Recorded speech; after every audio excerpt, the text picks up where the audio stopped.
With the extension of technology, people's private lives and safety is continuously tested and hindered. The limitations of legal protection within the world of internet fails to support those being abused within this environment. Image-based abuse is the name given to the word of unprotected people who are being abused and subjected to coercive control. Coercive control refers to non-physical acts of violence. It takes many forms, all potentially pursued through image-based abuse. Image-based abuse and coercive control, both limited in legal protection and recognition as wide-scale forms of abuse, bind together to exacerbate further the power and control wheel, where many are suffering without recognition or support. Trafficking of people can bind with image-based abuse to trap their victims and use these images as coercion to keep them as forced labor. The following stories are two different manifestations of image-based abuse, portraying it as a means for coercive control.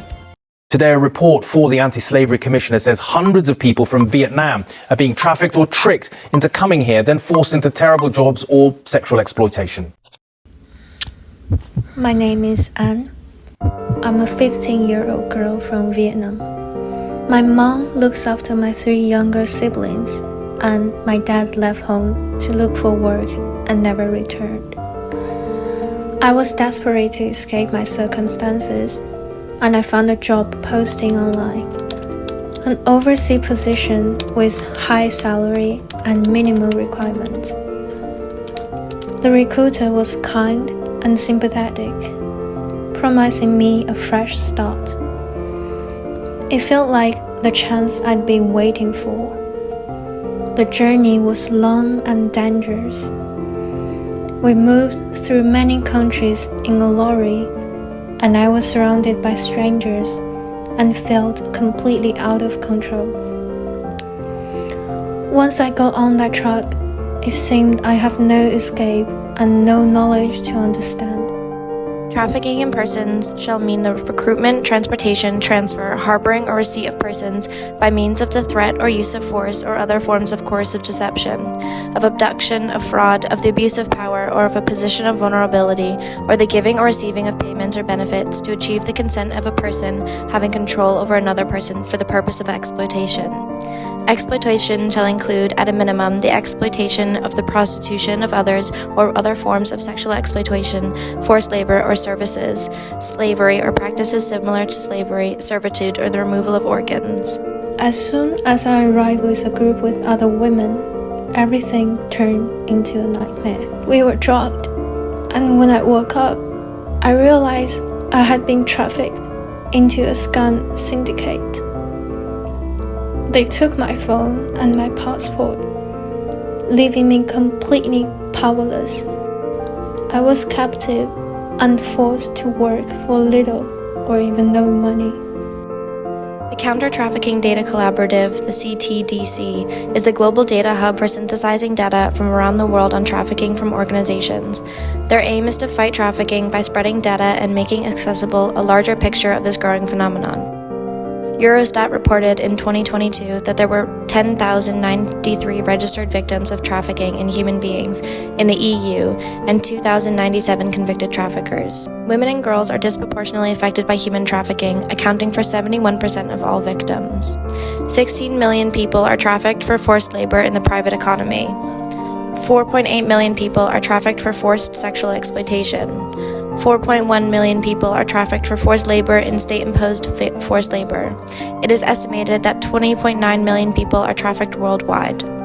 More than 3,000 websites dedicated to non-consensually sharing intimate images, predominantly of women and girls.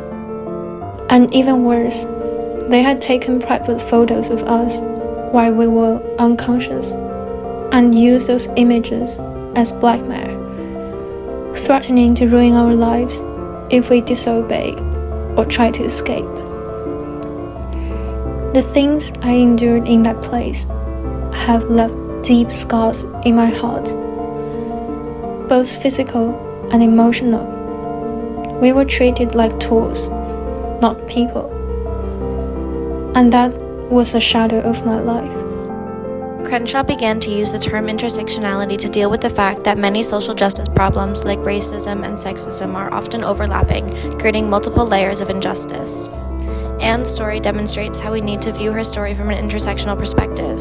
Her overlapping identities, such as being a young woman from Vietnam, from a lower economic background, has created a space where her injustice and abuse often goes unnoticed or minimized. Intersectionality of sexual orientation, race, religion, socioeconomic status, and age, and ability are marginalized groups within abusive relationships, where these intersectional traits often lead to less attention or services available to people in abusive relationships, due to lack of understanding or acknowledge or discrimination to these marginalized groups. It all started nearly 10 years ago. I had finally decided to end the toxic relationship with my partner. I knew I had to leave, but I never imagined what would come next. That night I received a text. He said he had recorded one of our most private moments, our last sexual encounter, and threatened to share it. He claimed it wasn't blackmail, said it was just to protect himself, but his threats told a different story. He even talked about creating a website, my name followed by slut.com, to ruin my life. Much of the negative media attention concerning sexting revolves around the notion that careless young women send nude photos to anyone without considering their potential risks. Findings, though, indicate that women generally do not send nude photos to men they do not know. Instead, a level of trust is likely necessary before women feel comfortable sending a photo. This outlook counters the "she should have known better" argument, an argument especially prominent in revenge porn cases. Negative consequences from sexting, such as revenge porn, may also be understood within the context that women are more likely to be sexually assaulted by someone they know rather than a stranger. Men may commit this crime because it's just one way for them to entertain, because they consider these images their property to share. These can be found to trace back to patriarchal cultural discourses, where women's bodies are entertaining objects for male consumption and ownership.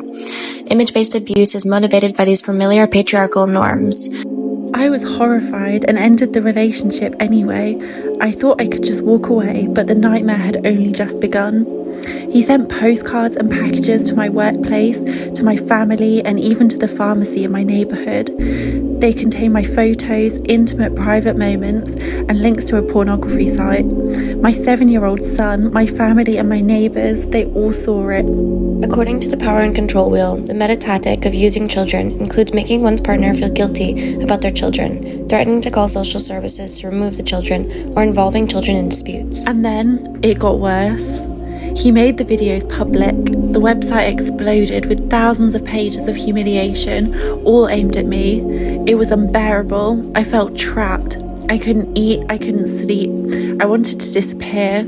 He even sent it to my husband's colleagues who stopped socialising with us. We were entirely isolated. In an analysis of US news articles, using isolation was coded in 1.2% of all cases and in 0.5% of all articles. Although rare, it appears that non-consensual photos, or NCP, can be wielded as a tool to intentionally isolate a victim when it is systematically disseminated to all of a victim's contacts, including neighbors, coworkers, bosses, a victim's partners, coworkers, and bosses, and family and friends, in an attempt to isolate the person. A few months later, my sister managed to take down the site for a few days. For a moment, I felt a bit of hope, but he brought it back with demands: the furniture, the wedding ring, and £100,000. Meta tactic of coercion and threats includes coercing one's partner into doing unwanted things, as well as threats to hurt or leave a partner. NCP in relationships can be wielded using coercion and threats to extort victims to pay them money, thereby also overlapping with the abuse tactic of using economic control. I was at breaking point. I had thought about ending it all just to make the pain stop, but somehow I held on. What happened to me was not my fault, and if you've been through something like this, it's not your fault either. No one has the right to weaponize your private moments. I'm sharing my story because no one deserves to go through what I did. Image-based abuse cases in countries with shame and honor cultures means having these images exposed may have worse consequences and is potentially extremely dangerous for the victim. Private, a matter of female chastity, unimportant, shameful. These tend to be the words showing the attitude towards survivors of sexual violence in South Korea, and it's what suppresses the voices of victims and perpetuates a culture of guilt and silent suffering. Victims may avoid seeking redress because of the stigma attached to image-based abuse, unclear avenues for seeking help, and fear of exacerbating the situation.